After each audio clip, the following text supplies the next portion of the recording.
Bienvenue dans Sequoia, le journal du développement durable. Avec 519 véhicules pour 1000 habitants, la Martinique est le département d'outre-mer où le nombre de véhicules est le plus élevé. Chaque jour, ils sont plus de 100 000 à circuler entre Fort-de-France et le Lamentin, occasionnant ainsi une véritable congestion du centre-ville. La région Martinique a donc décidé de promouvoir un projet de transport collectif en site propre.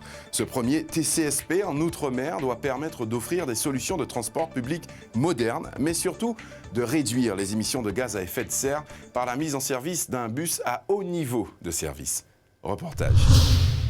La Martinique est pionnière en Outre-mer et son projet de transport collectif en site propre montre le chemin à suivre dans les autres territoires insulaires où la problématique du déplacement reste entière et où les nuisances liées au transport peinent à trouver des solutions. La région Martinique, elle, a opté pour un bus à haut niveau de service dont bénéficient très peu de villes, 24 mètres de long, pouvant accueillir 140 places, accessible aux personnes à mobilité réduite. Ce nouveau mode de transport proposé dans l'agglomération foyalaise a de quoi séduire. La population attend ce projet avec impatience parce qu'aujourd'hui, on voit bien que les transports en commun de voyageurs ne sont pas performants. Et l'idée, c'est d'amener plus de Martiniquais dans les transports en commun.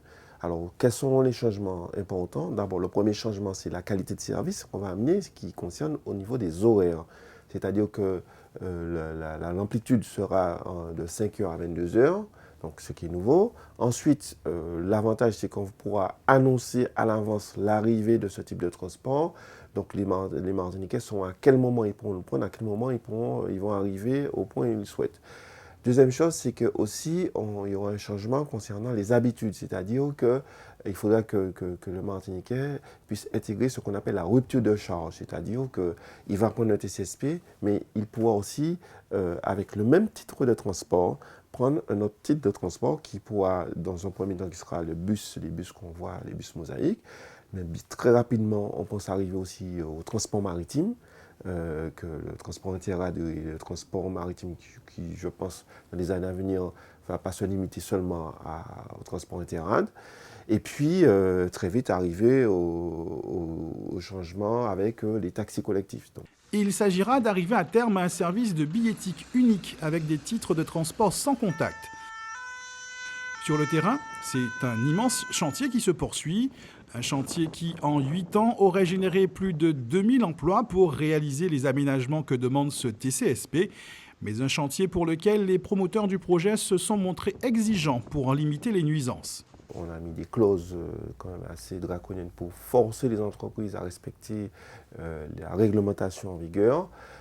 Ensuite, dans le projet lui-même, le bâtiment qui va accueillir les bus après leur service, c'est un bâtiment qui va être haute qualité environnementale, avec des panneaux photovoltaïques, avec des traitements des eaux, avec un traitement particulier pour l'isolation du bâtiment. Et puis, bien évidemment, le bus à haut niveau de service, qui lui, c'est un moteur hybride. Il va essentiellement rouler avec un moteur électrique et un petit moteur diesel qui sera là uniquement pour recharger les batteries. Donc, diminution des nuisances sonores et bien évidemment, diminution des émissions de gaz à effet de serre. Les 2 lignes de TCSP relieront le centre-ville de Fort-de-France et le Lamentin en empruntant un couloir dédié permettant de maîtriser les horaires et la régularité que ne peuvent fournir les systèmes de transport existants actuellement dans cette zone saturée. Les 14 km de voies express seront bientôt finalisés, mais déjà, la région Martinique pense aux extensions du TCSP en direction du Robert dans le nord Atlantique, à Shelcher dans le nord Caraïbes et dans le sud, à Rivière-Salée.